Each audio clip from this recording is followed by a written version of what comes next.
ሰላም ጤና ይስጥልን እጅጉን የተወደዳችሁና የተከበራችሁ የአዲስ ስፖርት ቤተሰቦቻችን እንደምን አላችሁልን? ከእናንተው ከሆነው ከአዲስ ስፖርት የዩቲዩብ ቻናላችን አዳዲስ ስፖርታዊ ጉዳዮችን ልናካፍላችሁ እነሆ ዛሬም በድጋሚ ተገናኘን። ስለምታደምጡን፣ ስለምትከታተሉን ቆይታችሁም ከኛ ጋር ስለሆነ እጅጉን ከልብ አድርገን ነው የምናመሰግነው። በዛሬ ፕሮግራማችን የተለያዩ ስፖርታዊ ጉዳዮችን ወደ እናንተ እያደረሰን ቆይታን የምናደርግ ይሆናል። ከነዚህ መካከል ትልልቆቹን የአውሮፓ ክለቦች የተመለከቱ በርከት ያሉ ስፖርታዊ ጉዳዮች ይነሳሉ። እነሱን መረጃዎች እያነሳን ነው ቆይታን የምናደርገው። ፏርባሩ ፕሮግራሙን እየመራው ከእናንተ ጋር ቆይታን አደርጋለሁ። ማንቸስተር ዩናይትድ፣ አርሰናል፣ ቼልሲ፣ ሊቨርፑል፣ ሪያል ማድሪድ፣ ባርሴሎናን ጨምሮ ሌሎችም የአውሮፓ ታላላቅ ክለቦችን የተመለከቱ ስፖርታዊ ጉዳዮቻቸውን እያነሳን እንቆያለን። ከመሸጋገሪያ በኋላ በድጋሚ ተመልሰን የምንመጣ ይሆናል። አብራችሁኝ እንድትቆዩም በአክብሮት ጋበዝኩኝ።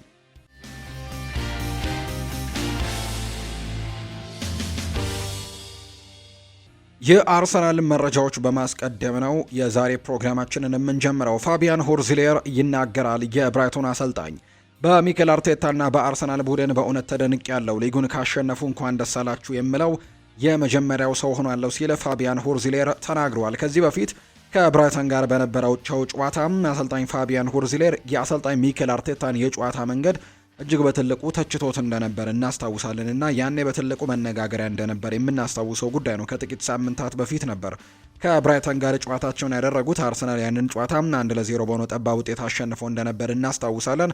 ከዛ በኋላ እንግዲህ ሀሳቡን ሰጥቷል ፋቢያን ሆርዝሌር በድጋሚ በሚኬል አርቴታና በአርሰናል ቡድን በእውነት በደንብ ተደንቅ ያለው ሊጉን ካሸነፉ እንኳን ደስ አላችሁ የምለው የመጀመሪያው ሰው እኔ ሆናለሁ ሲልም ጭምር ነው ፋቢያን ሆርዝሌር የተናገረው።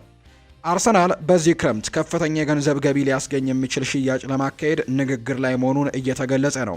5 ተጫዋቾች ደግሞ ከክለቡ ሊለቁ የሚችሉበት አማራጭም እጩ ሆነው እንደቀረቡ የሚያሳዩ መረጃዎች እየወጡ ነው። በአርሰናል በኩል ምናልባት እነዚህ ተጫዋቾች ሊለቁ የሚችሉበት እድልና አርሰናሎችም ገንዘቦችን ሊያገኙባቸው የሚችሏቸው ተጫዋቾች ናቸው ተብለው ስማቸው እየወጣ ይገኛል። አርሰናል በዚህ ክረምት ከፍተኛ ገቢን ሊያስገኝ የሚችል ሽያጭ ለማካሄድ ነው ንግግር ላይ እንደሆነ እየተገለጸ ያለው። ባለፉት ክረምትም ለተጫዋቾች ዝውውር ከፍተኛ ወጪ እንዳወጣ ይታወሳል። እንደ ቪክተር ዮኬሬሽ፣ ኤብሪቼ ኢዜ፣ ማርቲን ዙቤሜንዲ፣ ክሪስቲያን ኖርጋርድ እንዲሁ ኖኒ ማንድዋኬ፣ ክሪስቲያን ሞስክዋይራ፣ ኬፓ አሪዛባላጋ፣ ፒዮሮ ሂንካፒየን ጨምሮ በርከት ያሉ ተጫዋቾችን 8 ያክል ተጫዋቾችን ማስፈረማቸውን እናስታውሳለንና ወደ ስብስባቸው ቀላቅለዋል። በመሆኑም ክለቡ የፋይናንስ ሚዛኑን ለመጠበቅ ደግሞ አንዳንድ ቁልፍ ተጫዋቾችን ለመሸጥ መገደዱ ብዙም የሚገርም አይደለም። እንደ ቴሌግራፍ ዘገባ ከሆነ አርሰናል ትልቅ ሽያጭ ለማካሄድ ከወሰነ የሚከተሉት 5 ተጫዋቾች ምናልባት ሊሸጡ ከሚችሉ ዝርዝሮች ውስጥ የተካተቱ ቀዳሚዎቹ ናቸው። አንደኛው ጋብሪኤል ማርቲኔሊ ነው። ማርቲኔሊ በዚህ የውድድር ዘመን ወጥ ያልሆነ አቋም እያሳየ ነው የሚገኘው። በቻምፒየንስ ሊግም በ7 ጨዋታዎች 6 ግቦችን ያስቆጠረ ቢሆንም በፕሪሚየር ሊጉ ግን በ24 ጨዋታዎች ያስቆጠረው 1 ግብ ብቻ ነው። አርሰናል በዚህ ቦታ ላይ የተሻለ ተጫዋች ለማምጣትም ማርቲኔሊ ሊሸጠው እንደሚችል ነው እየተገመተ የሚገኘውና ይሸጣሉ ተብለው ከሚጠበቁ ተጫዋቾች አንደኛው ነው ጋብሪኤል ማርቲኔሊ። ሌላኛው ቤን ዋይት ነው። ባለፈው የውድድር ዘመን በደረሰበት ጉዳት ምክንያት ብዙ ጨዋታዎች ያመለጡት ቤን ዋይት አሁን ላይ ቦታውን ለዩሪየን ቲምበር አስረክቧል። በዚህም የውድድር ዘመን በፕሪሚየር ሊጉ 5 ጊዜ ብቻ ነው ቋሚ ሆኖ የጀመረው። የ28 ዓመት ተከላካይም ደግሞ የአውሮፓ ክለቦች ፍላጎት እየቀረበለት እንደሚገኝ ነው የተገለጸውና ቤን ዋይት ሊለቅ ከሚችሉ ተጫዋቾች መካከል አንደኛው ይሆናል ተብሎም ይታሰባል። ሌላኛው ማርቲን ኦዴጋርድም በዚህ ዝርዝር ውስጥ እንዳለ ይነገራል። ይሄ ውሳኔ ምናልባት ለብዙዎች አስገራሚ ሊሆን ይችላል። የክለቡ አምበል ኦዴጋርድ በዚህ የውድድር ዘመን በጉዳትና በብቃት መውረድ ምክንያት እንደ ቀድሞ ተጽዕኖ መፍጠር ያልቻለበት የውድድር ዓመት ነው። ኦዴጋርድ መሸጥ ደጋፊዎችን ቢያሳስብም ወይም ሊያስደስታቸው ቢችልም ከፍተኛ የዝውውር ዋጋ ግን ሊያስገኝ የሚችል አይነት ተጫዋች በመሆኑ እንደ አማራጭነት ሊያዝ እንደሚችልና አርሰናል ምናልባት ለዚህ ተጫዋች የሚቀርቡ ትልልቅ ጥያቄዎች ካሉ ሊያስብበት እንደሚችል የሚያሳዩ ፍንጮችን የተመለከት ነው። ስለዚህ ማርቲን ኦዴጋርድም በዚህ ዝርዝር ውስጥ እንዳለ ነው የሚነገረው። ሌሎቹ 2 ታዳጊ ተጫዋቾች ናቸው። አንደኛው ኢታን ንዋኔሪ ነው። በአሁኑ ወቅት በማርሴ በውሰት ላይ የሚገኘው የ18 ዓመት ወጣት ከአርሰናል አካዳሚ የወጣ ከመሆኑ ጋር በተያያዘ ሽያጩ ንጹህ ትርፍ ተደርጎ ነው የሚቆጠረው ወይም ፒውር ፕሮፊት ተደርጎ ነው የሚቆጠረውና ለፒኤስአር በጣም ጠቃሚ ይሆናል ተብሎ ይታሰባል። ከፍተኛ የገንዘብ ጥያቄ ከቀረበለት ክለቡ ኢታን ንዋኔሪ ለመሸጥም እድሎችን ይመለከታል ተብሎ ይታሰባል። ሌላኛው ማይልስ ሉዊስ ስኬሊ ነው። ባለፈው የውድድር ዘመን ድንቅ ብቃትን አሳይቶ የነበረ ቢሆንም በዚህ ዓመት ግን የመሰለፍ እድሉ እጅጉን በጣም ቀንሷል። በተለይም ፒዮሮ ሂንካፒየ እና ሪካርዶ ካላፊዮሪ መኖራቸው በተለይ ፒዮሮ ሂንካፒየ በግራ መስመር ተከላካይነት ጥሩ ብቃት ማሳየቱ የማይልስ ሉዊስ ስኬሊን የወደፊት ቆይታ እጅጉን አጠራጣሪ እንዳደረገው ነው መረጃዎች የወጡት። ማንቸስተር ዩናይትድን የተመለከቱ መረጃዎችን እናንሳ። ማንቸስተር ዩናይትድ በፕሪምየር ሊግ ውስጥ በሚጫወቱ በርካታ አማካዮች ላይ ፍላጎት አሳይቷል። ከነዚህ መካከል ኤሊዮት አንደርሰን፣ አደም ዋርተን፣ አሌክስ ስኮት፣ ካርሎስ ባሌባ በትልቁ ስማቸው የሚነሱ ተጫዋቾች እንደሆኑ ነው ሳሙኤል ሎኸረስት መረጃውን እያጋራ የሚገኘው። ዩናይትድ ኤሊዮት አንደርሰንን ወይም ደግሞ አደም ዋርተንን የማስፈረም እውነተኛ እድል እንደሚኖረው ይታሰባል። በተለይ ደግሞ የአውሮፓ ቻምፒየንስ ሊግን መቀላቀል የሚችል ከሆነ ከነዚህ ተጫዋቾች አንደኛውን በተለይ ሁለት አማካዮችን ነው በክረምቱ የሚፈልጉት። ነገር ግን ቢያንስ ከነዚህ ጥሩ ከሚባሉት የአማካይ ስፍራ ተጫዋቾች ግን አንዳቸውን ለማስፈረም እድሉን ያገኛል። በተለይ የአውሮፓ ቻምፒየንስ ሊግ ቦታን ይዞ የሚያጠናቅቅ ከሆነ ሲል ነው ሳሙኤል ሎኸረስት መረጃውን እያጋራም የሚገኘው። ሌላኛው ከማንቸስተር ዩናይትድ ጋር ስሙ እየተነሳ የሚገኘው ተጫዋች ሳንድሮ ቶናሊ ነው። ማንቸስተር ዩናይትድ ሳንድሮ ቶናሊን ለማስፈረም የሚደረገው ፉክክርን ተቀላቅሏል የሚል መረጃ እየወጣ ነው። ምንጮች እንደሚጠቁሙት ከሆነ ቶናሊ ዩናይትድ ሊያስፈርማቸው ካሰባቸው የፕሪምየር ሊግ ልምድ ካላቸው በርካታ አማካዮች መካከል በግንባር ቀደምትነት ከሚጠቀሱ ስሞች መካከል አንደኛው እንደሆነ ነው እየተገለጸ የሚገኘውና ስለዚህ ማንቸስተር ዩናይትዶችም ሳንድሮ ቶናሊን ለማስፈረምም በትልቁ እንቅስቃሴ ያደርጋሉ ተብለው ከሚጠበቁ ስሞች መካከል አንደኛው ሊሆን እንደሚችል ነው በርካታ መረጃዎች እየወጡ እንደሚገኝ ዘገባዎቹ የጠቀሙት። ብሩኖ ፈርናንዴስ በዚህ የውድድር ዘመን ያደረጋቸው የግብ አስተዋጽኦችን ለማንቸስተር ዩናይትድ 23 ነጥቦችን እንዳስገኘ ይነገራል። በፕሪምየር ሊጉ ታሪክ ለማንቸስተር ዩናይትድ ከዚህ ነጥብ በላይ ደግሞ ያስገኙት 3 ተጫዋቾች ብቻ ናቸው። ሮበን ቫን ፐርሲ 38 ነጥቦችን አስገኝቷል 2012-2013 የውድድር ዓመት ላይ። ኤሪክ ካንቶና 26 ነጥቦችን አስመዝግቧል በ1993-94 የውድድር ዓመት ላይ። ክሪስቲያኖ ሮናልዶ 25 ነጥቦችን አስመዝግቧል በ2007-2008 የውድድር ዓመት ላይ። በእነዚህ ተጫዋቾች ተጽዕኖ ወይም በእነዚህ ተጫዋቾች ጎሎች የተነሳም ያገኟቸው ነጥቦች ናቸውና አሁን ላይ በዚህ የውድድር ዓመት ደግሞ ብሩኖ ሚጌል ፈርናንዴስ 23 ነጥቦችን አስገኝቷል። ስለዚህ በሚቀጥሉት ጨዋታዎችም ነጥቦችን በትልቁ ማስገኘት የሚችል ከሆነ ብሩኖ ፈርናንዴስ በዚህ የውድድር ዘመን እንግዲህ ባደረጋቸው የግብ አስተዋጽኦዎች ነው እነዚህ ያክል ነጥቦችን ማስገኘት የቻለው። በቀጣይ ጨዋታዎች ደግሞ የሚያደርግ ከሆነ ሪከርዱን ሊጋራም ከፍ ሊያደርግም የሚችልበት እድል እንዳለ ጭምር ይነገራል። የማታያስ ደሊት የጀርባ ጉዳት ከበድ ያለ ሊሆን እንደሚችል እየተገለጸ ነው። ናታን ሶልት እንደሚናገረው ከሆነ እንደ መረጃዎቹ ግምቶች ከሆነ በዚህ የውድድር ዓመት በድጋሚ ላይ ይጫወት የሚችልበት እድልም እንዳለ ጭምር ነው የተነገረው። የማታያስ ደሊት የጀርባ ጉዳት ላይ ከበድ ያለ ችግር እንዳለ ጭምር ነው የተነገረው። ላንተ በልምምድ ወቅት ከባድ ምት ያለው ተጫዋች ማን ነው ተብሎ ሴኔ ላሜንስ ጥያቄ ቀርቦለት ነበር። ለእኔ ያለምንም ጥርጥር ቤንጃሚን ሼስኮ ነው ብለዋል። አንዳንድ ጊዜማ ነገሩ እብደት ነው የሚመስለው። ታውቃለህ፣ እንደ ግብ ጠባቂነቴ ሰዎች ከ5 ሜትር ርቀት ላይ ሆነው ኳስ ሲመቱብህ እንዲመቱብህ አትፈልግም። እሱ ግን አንዳንድ ጊዜ ያንን ያደርጋል። እኔ ደግሞ በውስጤ ማንም ደግሞ ሳይሰማኝ በቀስታ ተረጋጋ እንጂ እለዋለሁ። አዎ፣ ስለዚህ ለእኔ በልምምድ ወቅት ከባድ ምት የሚመታው ቤንጃሚን ሼስኮ ነው፣ እሱን እመርጣለሁ ሲልም ጭምር የተናገረው። ሌላኛው ሴኔ ላሜንስ የሚናገረው ጉዳይ ቤት የሚጠብቀኝ ስለሌለ ልምምድ ላይ ቆያለሁ ሲልም ነው ላሜንስ የሚናገረው። የማንቸስተር ዩናይትድ ድንቅ ግብ ጠባቂ የሆነው ሴኔ ላሜንስ በነበረው ቆይታ ላይ ከቤን ፎስተር ጋር በነበረው ቆይታ በልምምድ ክፍለ ጊዜ ከሌሎች ተጫዋቾች በተለየ ልምምድ ሜዳ ላይ ብዙ ሰዓት እንደሚያሳልፍ ነው የሚናገረው። በልምምድ ሰዓት ብዙ ጊዜን አሳልፋለሁ። በአሁኑ ሰዓት እዚህ የምኖረው ብቻዬን ነው። ስለዚህም ጊዜን ደግሞ እዚሁ ነው ማሳለፍ የምመርጠው። በጠዋት እቤት ገብቼ ቀሪውን ቀን ምንም ሳልሰራ መቀመጥ አልፈልግም። ስለዚህ እዚህ ያለውን አቅም እንደ መዋኛ ገንዳ፣ ሳውና፣ የበረዶ ገንዳ ያሉትን ነገሮችን ለመጠቀም እሞክራለሁ። እዚህ ካሉ ለምን በደንብ አልጠቀማቸውም? ለነገሩ ጊዜን ሰጥቼ እጠቀማለሁ። ምናልባትም ብዙ ከልምምድ ጊዜም ሜዳ ደግሞ የምወጣው የመጨረሻው ሰው ሳልሆን አልቀርም ሲልም ጭምር ነው የተናገረው። ይህንን ደግሞ የምለው ራሴን ለማርነቅ ብዬ አይደለም። እቤት የሚጠብቁኝ ሚስትና ልጆች ቢኖሩኝ ኖሮ እኔም ደግሞ እንደሌሎቹ ቸኩል ነበር።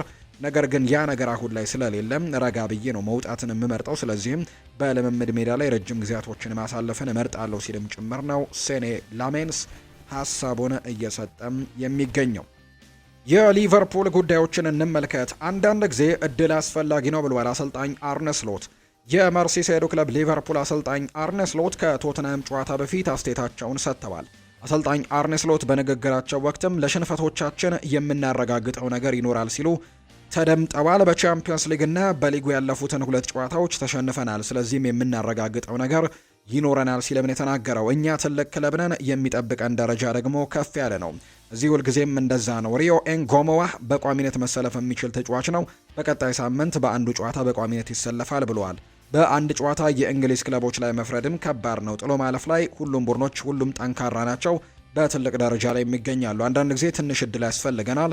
ባለፈው ዓመት በፓሪስ ሳን ዠርሜን እንደተሸነፍነው ለማለፍም በጣም ተቃርበን ነበር። ቶተንሃም የሊጉ መሪ ቢሆን እንኳን ደጋፊዎቻችን እንድናሸነፍ ይጠብቃሉ ሲሉ የተደመጡት አሰልጣኝ አርነ ስሎት አያይዘውም አሊሰን ቤከር ልምምድ እንደሚጀምር አረጋግጣለሁ ሲልም ጭምር ነው የተናገሩት። ሊቨርፑል 6-0 ያሸንፋል ብሏል ዌይን ማርክ ሩኒ። የቀድሞ የማንቸስተር ዩናይትድ ተጫዋች ሊቨርፑል ከቶትንሃም ጋር በሚያደርገው ጨዋታ በቀላሉ ያሸንፋል ሲል ነው ዌይን ማርክ ሩኒ የሚናገረው። ዌይን ሩኒ የጨዋታው ግምቱን ያስቀመጠው ሊቨርፑል 6-0 በሆነ ሰፊ ውጤት ያሸንፋል ብሎ ነው። እንዲሁም ጋሪ ኔቭል ሊቨርፑል 5-1፣ ሮይ ኪንም እንዲሁ ደግሞ ሊቨርፑል 3-1 ያሸንፋሉ ሲሉ ግምታቸውን አስቀምጠዋል። የሊቨርፑልና የቶትንሃም ጨዋታ እሁድ ምሽት ልክ 1 ሰዓት ከ30 ሲል ነው የሚደረገው። ጋላታሳራይ ለተጫዋቾቹ የገንዘብ ጉርሻ አዘጋጅቷል። የጋላታሳራይ ፕሬዝዳንት የሆኑት ዱርሱን ኦዝቤክ ተጫዋቾቹ ሊቨርፑልን ካሰናበቱ ጉርሻ በመስጠትም ቃል ገብተውላቸዋል። ናይጄሪያዊው አጥቂ ቪክተር ኦስሜን ሊቨርፑልን ካሰናበቱ ጉርሻ እንዲሰጣቸው ፕሬዝዳንቱን መጠየቁ ተገልጿል። የክለቡ ፕሬዝዳንት በበኩላቸው 5 ሚሊዮን ዩሮ ጉርሻ ለመስጠት ቃል መግባታቸው ለክለቡ ቅርብ ጋዜጠኞችም ዘግበዋል። ጋላታሳራይ የመጀመሪያው ዙር ጨዋታን 1-0 በሆነ ውጤት ማሸነፉ አይዘነጋም። የመልሱ ጨዋታም ቀጣይ ሳምንት ሮብም በአንፊልድ ስቴዲየም እንደሚደረግ ነው የተነገረው። ቸልሲን የተመለከቱ መረጃዎችን ወደ እናንተ እናደርስ። ሪስ ጄምስ ኮንትራቱን አራዝመዋል። እንግሊዛዊው የቸልሲ የመስመር ተጫዋች ሪስ ጄምስ በክለቡ ለተጨማሪ ዓመታት ለመቆየት ነው ከስምምነት የደረሰው። የ26 ዓመቱ ሪስ ጄምስ በቸልሲ ያለውን ኮንትራት ለ6 ዓመታት እንዳራዘመ ነው ዘ አትሌቲክ የዘገበው። አዲሱ የሪስ ጄምስ ውልም ስምምነት ክለቡ አዲስ በጀመረው በአቋም ላይ የተመሰረተ የደሞዝ አከፋፈል ስርዓትም መሆኑን የተነገረው። ሪስ ጄምስ ከዚህ በፊት የእግር ኳስ ሕይወቱን በቸልሲ በሚያጠናቀቅበት ሁኔታ ላይ ደስተኛ እንደሚሆን ገልጾ ነበር። ጄምስ ለቸልሲ 255 ጨዋታዎችን ሲያደርግ 16 ጎሎችን አስቆጥሮ 31 ለግብ የሆኑ ኳሶችንም አመቻችቶ ማቀበል ችሏል። ውሌን በማራዘሜ በጣም ደስተኛ ነኝ፣ ደስታዬም ወደር የለውም ብሏል ሪስ ጄምስ። እንግሊዛዊው የቸልሲ ተጫዋች የሆነው ሪስ ጄምስ በክለቡ እስከ 2032 የሚያቆየውን ውል ማራዘሙ ይፋ ተደርጓል። ሪስ ጄምስ ውሉን ካራዘመ በኋላም ውሌን በማራዘሜ በጣም ተደስቻለሁ፣ ቸልሲ በእኔ ትልቅ ቦታ አለው ሲልም ነው የተናገረው። አክለውም ሁልጊዜም እንደምለው የጉብዝና ጊዜን በቸልሲ ማሳለፍ ነው የምፈልገው ሲልም ነው የተደመጠው። በመጪዎቹ ዓመታት ተጨማሪ ብዙ ዋንጫዎችን በጋራ ማሸነፍ እንደምንችልም ባለሙሉ ተስፋ ነኝ ሲልም ጭምር ሪስ ጄምስ ሀሳቡን ሰጥቷል። ማንቸስተር ሲቲን እንመልከት። የፕሪሚየር ሊግ የወሩ ምርጥ ተጫዋች ይፋ ተደርጓል። የእንግሊዝ ፕሪሚየር ሊግ የ2025-26 የውድድር ዓመት የወርሃ የካቲት የወሩ ምርጥ ተጫዋች ይፋ ተደርጓል። በዚህ መሰረትም የማንቸስተር ሲቲው የፊት መስመር ተሰላፊ አንቷን ሴሜኒዮ የወሩ ምርጥ ተጫዋች በመሆን መመረጥም ችሏል። ሴሜኒዮ በወሩ ባደረጋቸው ጨዋታዎችም 3 የፕሪሚየር ሊግ ጎሎችን አስቆጥሮ አንድ አመቻችቶ አቀብሏል። የዚህ ወር የፕሪሚየር ሊጉ ምርጥ ተጫዋችም የማንቸስተር ሲቲው ጋናዊው ተጫዋች አንቷን ሴሜኒዮ መሆኑ ነው በይፋም የተረጋገጠው። ከትናንትና ጀምሮ ብዙ ሚዲያዎች ሲዘግቡት የነበረ አንድ ነገር እንዳለ ይታወቃል። የኦስማን ዴምቤሌ ኤጀንት ከማንቸስተር ሲቲው ስፖርቲንግ ዳይሬክተር ጋር ከሁጎ ቪዬና ጋር ተገናኝቶ እንደነበር ነው ዲያሪዮ ስፖርት የተባለ የመረጃ ምንጭ የዘገበው። የፓሪስ ሰን ዠርሜኑ የባሎን ዶር አሸናፊም ከአሰልጣኙ ጋር በተለይ አሰልጣኝ ሉዊስ ኤንሪኬ ጋር በገባው ሰጥ አገባ ምክንያት ግጭት ውስጥ ገብተው እንደነበረና በክረምቱ አዲስ ክለብ ፍለጋ ላይ እንደሚገኝ የሚታወቅ ጉዳይ ነውና በዚህ ምክንያትም ክለብ ሊቀይር ይችላል የሚሉ አይነት ሀሳቦች ይነሳሉ። ከማንቸስተር ሲቲ ጋርም ሰሞኑን የሚያያይዙ መረጃዎች ሲወጡ ነበር። በማንቸስተር ሲቲና በኦስማን ዴምቤሌ መካከል ግን ምንም አይነት ግንኙነት እንደሌለ ነው ፋብሪዚዮ ሮማኖ የገለጸው። በኤርሊንግ ብራውት ሃላንድና ባርሴሎና መካከል ምንም አይነት ግንኙነትም የለም። ማንቸስተር ሲቲም በመጪው የክረምት የዝውውር መስኮት አዲስ የቀይ መስመር ተከላካይ እንደሚያስፈርም ይጠበቃል። ነገር ግን ከኦስማን ዴምቤሌ ጋር ግን ያለ ምንም አይነት ንግግር እንደሌለ ነው ፋብሪዚዮ ሮማኖ መረጃውን ያጋራው።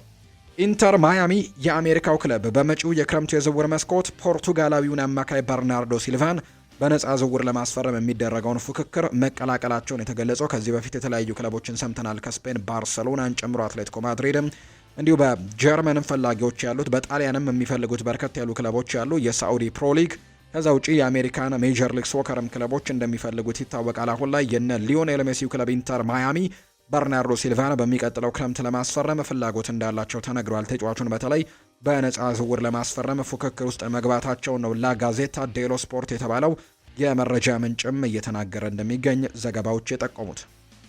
የሪያል ማድሪድ ጉዳዮችን እናንሳ። አርዳ ጉሌር ኤርሊንግ ሃላንድን በቆሙ ኳሶች ላይ ማርክ ደግሞ ሲያደርገው ያስተዋለው በስህተት ሳይሆን በተጠና እቅድ እንደሆኑን ማርካ የተባለው የመረጃ ምንጭ መረጃውን አጋርቷል። አርቤሎና የሱ ስታፎች ሃላንድ በቆሙ ኳሶች ላይ እንደ ተክለ ሰውነቱ ግዝፈት አስቆጣሪ እንዳልሆነ በተመለከቷቸው ቪዲዮዎች ተረድተው ነበር። ይልቁንስ ሌሎች ተጫዋቾች እንዲያስቆጥሩ ሽፋን በመሆን ነው የሚያገለግለው። በዚህ ምክንያትም አርቤሏ ረጃጅም ተጫዋቾችን ሃላንድን ማርክ በማድረግ ማባከን አልፈለገም። ስለዚህም ረጃጅም ተከላካዮች አስቆጣሪ የሆኑትን እነ ማርክ ጉሂን፣ እነ ሮድሪን፣ እነ ሴሜኒዮን፣ ሩበን ዲያዝን ለማዝያዝ ነው የተጠቀመባቸው። በአንጻሩ እነ አርዳ ጉሌርን አጠር የሚሉትን ተጫዋቾች ደግሞ ኤርሊንግ ሃላንድን እንዲይዙ ማድረጉ የተጠና እቅድ እንደሆነ ጭምር ነው ማርክ የተባለው የመረጃ ምንጭ ያወጣው። የማንቸስተር ሲቲው ተከላካይ የሆነው ማርክ ጉሂ ያለፈው እሮብ በቻምፒየንስ ሊግ ሪያል ማድሪድ በሳንቲያጎ ቤርናቢው በገጠመበት ወቅትም ስለ ተጋጣሚው አስገራሚ አስተያየት የስቴዲየም ድባብም ተናግሯል። እንግሊዛዊው ተጫዋች በተለይም ሪያል ማድሪድ የስቴዲየሙን ጣራ ተዘግቶ በሚጫወትበት ጊዜ የሚፈጠረው ድምፅና የደጋፊው ጩኸት ለተጋጣሚ ተጫዋቾች ምን ያክል ፈታኝ እንደሆነ ነው ማርክ ጉሂ የሚናገረው። ከዚህ በፊት በትልልቅ ስቴዲየሞች ተጫውቻለሁ፣ ነገር ግን ይሄኛው የተለየ ስቴዲየም ነው ሲል ይናገራል። የስቴዲየሙ ጣራ ተዘግቶ ሪያል ማድሪድ ወደፊት እየተሳበ በሚያጠቃበት ጊዜ የሚፈጠረው ድምፅ ሌላ ዓለም ነው። የሆነ ሰዓት ላይ አንዳንድ ነገሮች ሁሉ ሁለት ሆነው ይታዩኝ ነበር ሲልም ጭምር ነው ማርክ ጉሂ የተናገረውና እጅግ አስገራሚ የሜዳ ላይ ድባብ ነው ያለው ሲልም ጭምር ነው የተናገረው። የኔ የእግር ኳስ አርአያዎች ክሪስቲያኖ ሮናልዶ፣ ሉካ ሞድሪች እና ቶኒ ክሮስ ናቸው ብሏል። ቲያጎ ፔትራቺ ነው ይህንን ሀሳብ የሰጠው። እነሱ በዚህ ዓለም ላይ እንዲሁ ደግሞ በእግር ኳስ ታሪክ ውስጥም እንደ ታላቅ ዘመን እመለከታቸዋለሁ ሲል ቲያጎ ፔትራቺ ሀሳቡን ሰጥቷል። ከዓለማችን ምርጡ ክለብ ጋር እንዲሁም በዓለማችን ምርጡ ስቴዲየም ሳንቲያጎ ቤርናቢው ላይ ጨዋታዎችን መጫወትን መቀጠል እፈልጋለሁ ብሏል ቲያጎ ፔትራቺ ሲናገር። ከሁሉም በላይ ደግሞ በዚህ ታላቅ ክለብ ውስጥም ወደፊት ዋንጫዎችን ማሸነፍ ትልቁ ህልሜ ነው ሲልም ጭምር ነው ቲያጎ ፔትራቺ እየተናገረ የሚገኘው። ሞሮኮን ወይስ ስፔንን ትመርጣለህ የሚል ጥያቄ ቀርቦለት ነበር። ምክንያቱም በትውልድ ሀረጉ ላይ አያቶቹ ሞሮኮዊያን እንደሆኑ ይነገራል እና በዚህ ምክንያትም ለሞሮኮ የመጫወት እድልም እንዳለው ይታወቃል። ምንም እንኳን ቤተሰቦቹ ስፔናዊ ዜግነት እንዳላቸው ቢነገርም እስካሁን አልወሰንኩም ብሏል። ጥያቄ ቀርቦለት ለሞሮኮ ነው ለስፔን የምትጫወተው ተብሎ ጥያቄ ቀርቦለት እስካሁን አልወሰንኩም፣ ሆኖም ግን በቅርቡ ውሳኔን የማሳለፍ ይሆናል። ብራሂም ዲያዝ ይህንን ጉዳይ በተመለከተም ብዙ ነገር አውርቶኛል ብሏል። እሱም በሞሮኮ በጣም ደስተኛ እንደሆነ ይሰማዋል። አሁን ላይም በመልበሻ ክፍል ውስጥ ብዙ የሚደግፈኝ እሱ ነው፣ ብራሂም ዲያዝ ነው። ስለዚህ ውሳኔን እስካሁን ድረስ አላሳወቅኩም ሲልም ነው የተናገረው። ቤተሰቦቹ ግን ለስፔን ብሔራዊ ቡድን እንዲጫወት ፍላጎት እንዳላቸው ነው ከዚህ በፊት ሲገለጽ እንደነበር የሰማ ነው።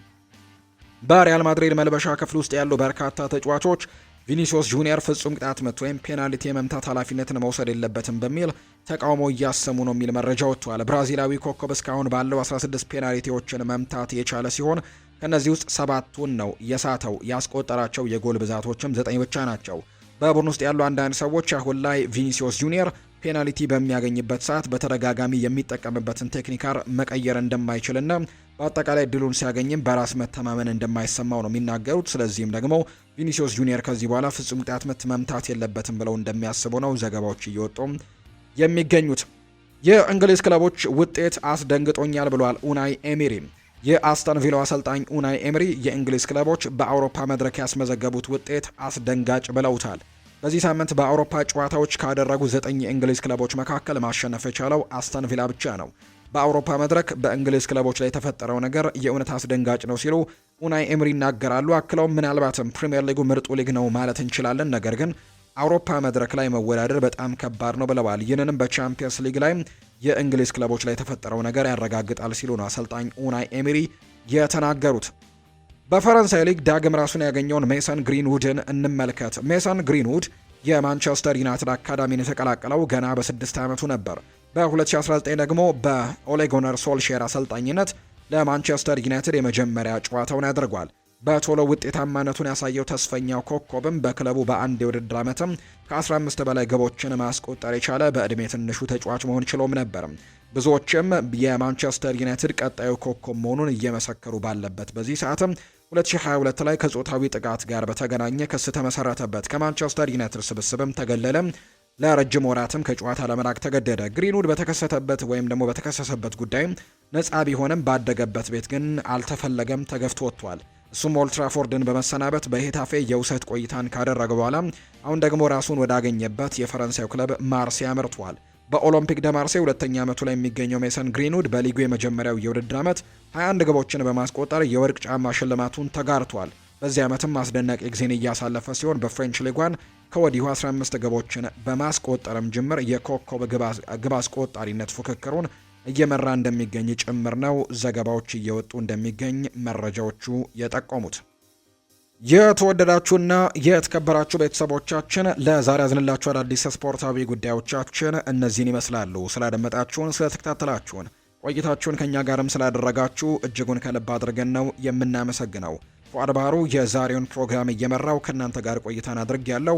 በቀጣይ ፕሮግራሞቻችን ሌሎች አዳዲስ ስፖርታዊ ጉዳዮችን፣ ሌሎች አዳዲስ መረጃዎችን አካተን በድጋሚ ተመልሰን የምንገናኝ ይሆናል። ስላደመጣችሁኝ፣ ስለተከታተላችሁኝ ቆይታችሁም ከኛ ጋር ስለነበር ነው ከልብ አድርጌ የማመሰግነው። በቀጣይ ፕሮግራም በድጋሚ እስክንገናኝ መልካም ጊዜ እንዲሆንላችሁ ነው በአክብሮት የምመኘው።